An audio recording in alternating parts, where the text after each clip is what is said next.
la información sobre la detención de El Mayo Zambada y Joaquín Guzmán López sigue llegando a cuentagotas. El día de ayer, durante su conferencia matutina, el presidente López Obrador afirmó que la versión más sólida es que el hijo del Chapo Guzmán haya pactado su entrega, y pidió esperar el informe completo del gobierno estadounidense sobre lo sucedido para evitar mayores especulaciones. Por su parte, la titular de la Secretaría de Seguridad y Protección Ciudadana, Rosa Isela Rodríguez, aseguró que Joaquín y Ovidio, hijos del Chapo, acordaron con el gobierno de Estados Unidos la entrega del primero para dar beneficios al segundo. En este caso en especial, el mismo gobierno de Estados Unidos ha reconocido que llevaron a cabo una negociación, cuando menos con uno de los dos personajes. Guzmán López. Con Joaquín Guzmán López. Joaquín Guzmán López. Sí, eso fue lo que nos informaron. Y no ha habido más información. Estamos esperando que nos informen. De lo que estamos seguros es de que no intervinieron las Fuerzas Armadas de México, que esto al parecer fue un acuerdo entre autoridades del gobierno de Estados Unidos y estas personas. Y lo que se busca es que tengamos toda la información. Pero entonces, justo como no salió de ese lugar de donde decían Hermosillo, sino de otro. Sí, se está ya hablando de otro sitio, de otro lugar. Ya lo vamos a saber todo. ¿Para qué adelantamos vísperas o hacemos conjeturas? Mejor estamos solicitando información al gobierno de Estados Unidos. ¿No les han dado fecha? Todavía no tenemos toda la información, pero esperamos que la vamos a tener. ¿Y sería hasta que inicie el juicio? Porque pues todavía… No creo. Pienso que antes vamos a tener información, sobre todo de lo relacionado con la detención y el traslado. ¿Y el nombre del piloto que dieron, sí, pues ya tiene información de que pues no tuvo nada que ver? Parece que no, parece que no, pero vamos a esperarnos a tener toda la información. Al pacto, o bueno, a las pláticas, ¿se refería solamente a Joaquín Guzmán o a los dos? A los dos campos, la información que le ha dado. Pues, no, la que tenemos es de uno. ¿Qué sería cuántos dos, si nos puede decir? ¿El hijo?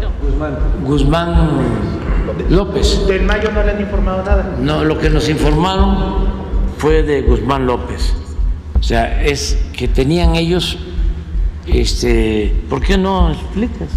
O sea, tenían pláticas con él y que de repente no solo llegó Guzmán López, sino llegó el señor Zambada. No. Mejor uno consulta, ¿verdad? No, es que mire, ese es de lo mejor que hay como servidora pública.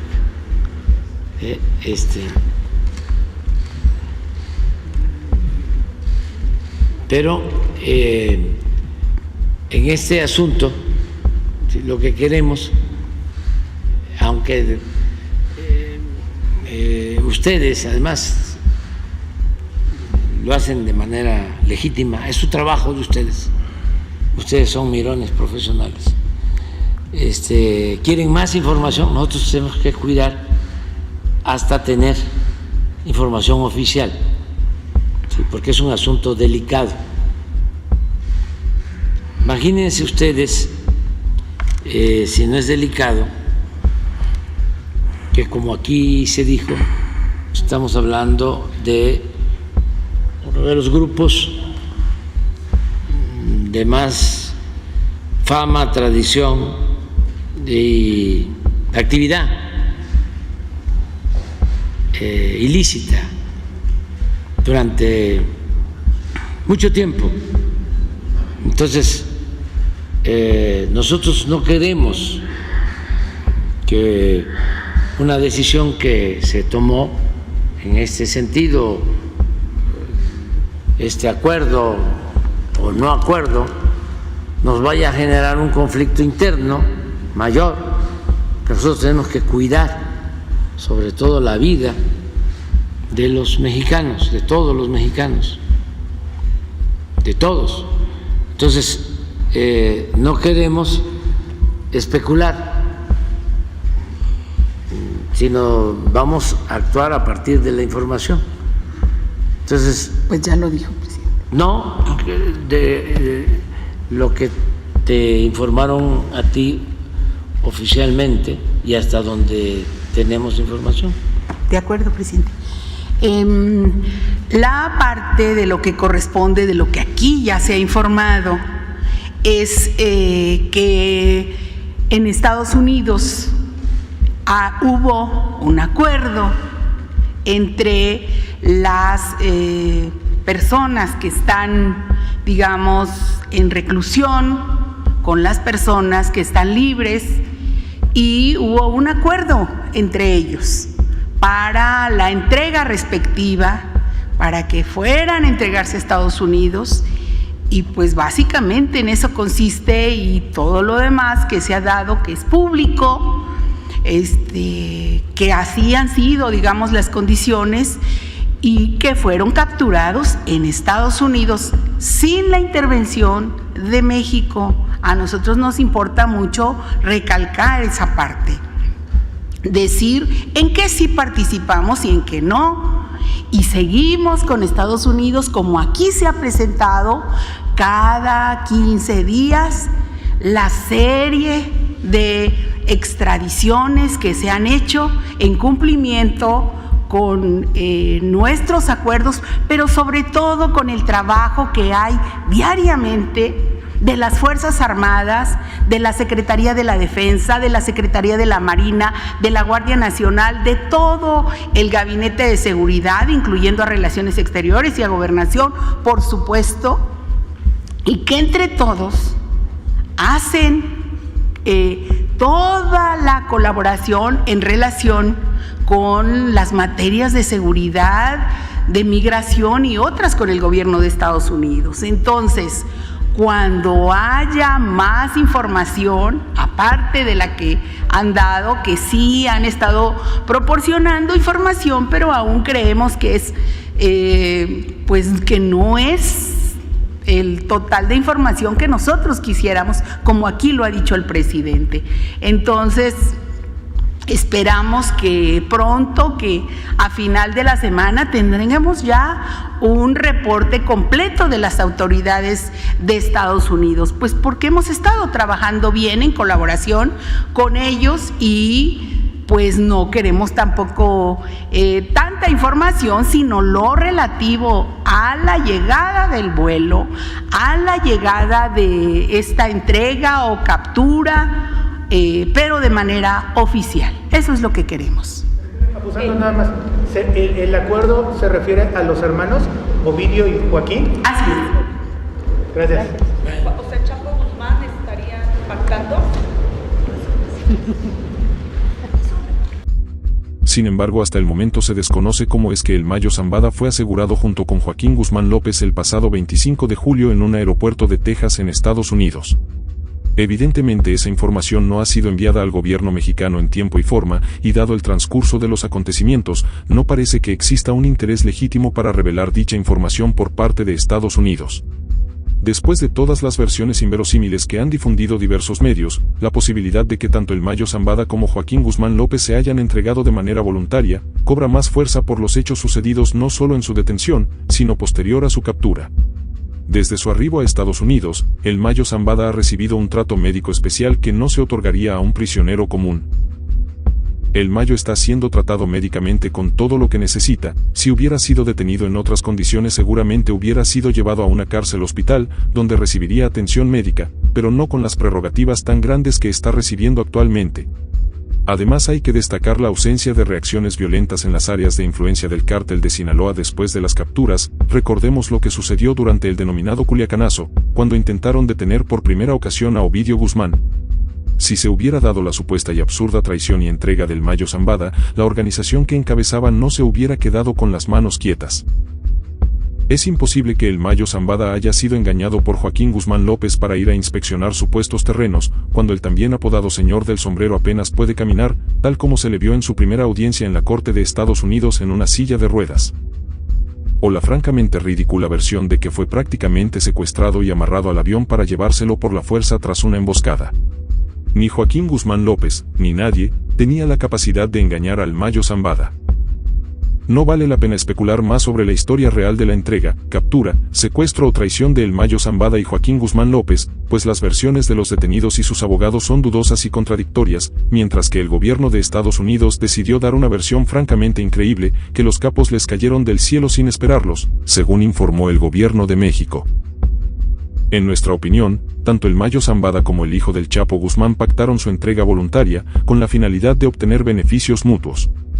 En este sentido, en entrevista con el periodista Sergio Sarmiento, el analista en seguridad y también periodista Jorge Fernández Menéndez, reveló que el Mayo se entregó a la DEA de manera voluntaria para convertirse en testigo protegido, en un contexto donde se podrían revelar rutas, pactos y acuerdos con políticos importantes, por lo que las entregas fueron parte de un entendimiento más amplio que se desarrolló entre ellos y las autoridades estadounidenses. ¿Qué pasó? Ni siquiera la secretaria de Seguridad Ciudadana, Rosa Isela Rodríguez, sabía qué había pasado al día siguiente. La información que dio a conocer en la mañanera estaba equivocada, se equivocó de avión, se equivocó de matrícula, de piloto, incluso creo que puso en riesgo la vida de un ciudadano inocente de Estados Unidos. ¿Qué sabemos en este momento? ¿Qué pasó realmente? Un placer, Sergio. Primero, no sabemos. Yo creo que hay mucha confusión. Seguramente en los próximos días tendremos más información, pero hay que partir de una base. Esta es quizás la operación de inteligencia estadounidense más importante que se ha desarrollado. Yo no creo en las cosas espontáneas en estos temas. No creo que espontáneamente se haya levantado el Mayo y el Chapito y hayan dicho hoy nos vamos a entregar, ¿no?, a Estados Unidos. ¿Pero tú crees que lo secuestró? El abogado Frank Pérez dice que lo Yo secuestraron. creo lo más probable es que haya habido una entrega. Eso es. Una entrega voluntaria. El Mayo lo vimos muy debilitado, tiene 76 años, se presentó a su audiencia en silla de ruedas. ¿Realmente seguía siendo ese capo tan importante o eso ya era historia? No, seguía siendo un campo muy importante. Lo que sucede, por eso es contradictorio lo que dicen, porque todos los testimonios que hay dicen que el Mayo ya no estaba en la operación. El Mayo funcionaba ya desde hace tiempo. Si hay un símil con el padrino, con el tradicional padrino, ¿no?, de Don Corleone, es el Mayo Zambada, por edad y por el Llegaron peso a besarle la mano. No, claro, entonces, a pesar de que había roto con los Chapitos, había roto con Aureliano Guzmán, el hermano del Chapo, está confrontado con la gente de Caro Quintero que está en Sonora, estaba confrontado con el cártel Jalisco Nueva Generación. Y hay un escenario que se suele obviar, que buena parte de la familia más cercana del Mayo Zambada ya son testigos protegidos en Estados Unidos. El rey Zambada, su hermano, es testigo protegido. El Vicentillo es testigo protegido. El otro hijo, el que dicen el Mayito Gordo, es testigo protegido. O sea, ¿tú piensas que el Mayo se entregó a cambio de volverse testigo protegido? Yo creo que sí. Yo creo que sí, que en el fondo eso es lo que hay. Puede haber muchas variables, pero lo otro no tiene lógica. ¿Por qué se va a reunir prácticamente sin custodias con sus enemigos? Lo que se dijo que se iba a reunir con sus enemigos en la casa de un funcionario sinaloense que no se identifica, que llega, eso dice John Grillo, que es un periodista importante ahí de Los Ángeles, que dice que llega con 4 custodias que neutralizan, para eufemismo, matan a esos 4 custodias y se lo llevan, pero que un custodia y un chofer se escapan. se hubiera levantado, a ver, por menos de eso, se levantó Culiacán, fue el Culiacanazo. Y para detener a Ovidio, hubo que tener en Jesús María una verdadera batalla, una batalla en toda la forma. Hubo muertos, heridos, 60 carros blindados protegían a Ovidio. No entiendo, no me imagino al Mayo yendo solo a una reunión con uno de sus enemigos sin tener un círculo de seguridad muy amplio. Por eso precisamente el Mayo era famoso por eso, por la cantidad de precauciones que tomaba, y por eso nunca fue, y era muy discreto en sus movimientos. Además, por eso nunca había sido detenido en 30 años, y por los mecanismos de protección que tenía él. Tú decías lo de Rosa Isela, que sí, la verdad es un poco ridículo lo que ocurre el día del viernes. ¿Y para qué la mandaron a hacer la explicación cuando todo lo que ella podía decir, bueno, esto lo está investigando la Fiscalía, esto lo está viendo la Fiscalía es la que nos va a decir o la que lo va a dar a conocer? Pero ella no parecía tener ningún conocimiento, y el conocimiento que impartió, datos que dijo, resultaron falsos. Sí, te demuestra que no tenemos control de nuestro espacio aéreo, no tenemos control de quién va y quién llega a un aeropuerto. Quizás cuando tú o yo viajamos, sí nos revisan, nos controlan, pero sale un avión, no se sabe de dónde salió, no se sabe por dónde estuvo, no se sabe cómo aterrizó, quiénes viajaban. Ahora, sí estaban esperando este avión, lo estaban esperando, por lo menos en los videos que yo he visto, que tengo entendido que son reales, aunque tiene uno que ser cauteloso. Había una serie de camionetas de fuerzas policiales de Estados Unidos que recibieron el avión y detuvieron a los dos pasajeros. Sí, eso de que no sabía Estados Unidos que venía el Mayo es inverosímil. Es falso, ¿no? Es inverosímil. Ahí estaban. No tienes 15 camionetas. No, y además aterrizas. A ver, ese aeropuerto está junto a la base aérea de Fort Bragg. No llega cualquier avión con gente desconocida en el lugar. Me parece eso inverosímil. Por eso creo en la tesis de la entrega negociada, con las características que pudiera haber tenido, porque si no es creíble tampoco que vayan los dos solos, sin armas y sin cosas, en un avión. Porque sabemos que no se defendieron, no trataron de huir ni nada. ¿Qué puede ofrecer el Mayo Zambada a las autoridades de Estados Unidos como testigo protegido? Mira, el Mayo es una enciclopedia del crimen organizado en México, con sus complicidades, sus traiciones, sus revanchas, con sus operaciones, sus redes. En México, en Estados Unidos, en Centroamérica, en Colombia, en Venezuela, en Perú, Ecuador y parte de Argentina, y parte de Chile, donde opera ese cártel, solamente en América Latina. Sus contactos en China, mucho, pero yo creo que lo que más le debe interesar a Estados Unidos son redes por una parte, y por otra parte complicidades. Y complicidades actuales, porque las complicidades antiguas, bueno, ya con el juicio del Chapo y eso ya se conocen, eran del mismo grupo, ¿no? ¿Quiénes están encabezando ahora el cártel de Sinaloa? ¿Y qué tan fuerte sigue siendo el cártel de Sinaloa, sobre todo después de sus confrontaciones con el cártel Jalisco Nueva Generación? No, el cártel de Sinaloa creo que como tal ya no existe. Eso es. Como que no veo que pueda haber un liderazgo. El cártel de Sinaloa, no está el Mayo. Siempre fue un holding, no un cártel. No era una organización horizontal con un triunvirato que lo controlaba, que era el Mayo, el Chapo y el Azul Esparragosa, que lo controlaban eso bien. Por eso rompieron con los Beltrán Leiva, para no dejarlos incorporarse a ese triunvirato. Rompieron con el hermano de con Vicente Carrillo, el hermano de Amado Carrillo, que estaba en Juárez, por no darle ese espacio. Eran ellos tres. El Azul se supone que está muerto, el Chapo está en una cárcel de alta seguridad, el Mayo va en el mismo camino.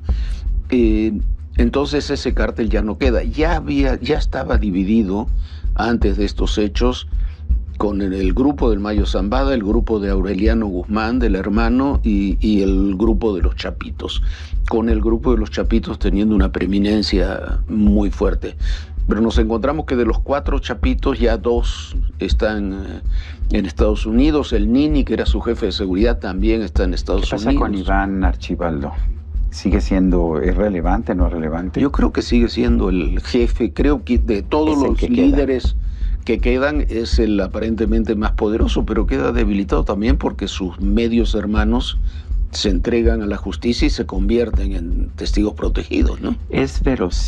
Son verosímiles las historias periodísticas que hablaban de que el cártel de Sinaloa entregaba dinero a las campañas de políticos y hablaban incluso de las campañas del actual presidente López Obrador.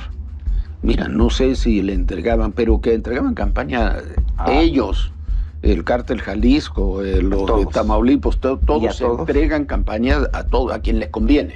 No, yo creo que eso no debería asustarnos, es una realidad y que hay muchas vertientes que hablan de ello. Hay mucho dinero negro en las campañas y si vemos que los grupos del narcotráfico los tenemos que entender como factores de poder, entregan dinero como lo entregan ciertos empresarios, como lo entregan ciertas organizaciones sociales o religiosas.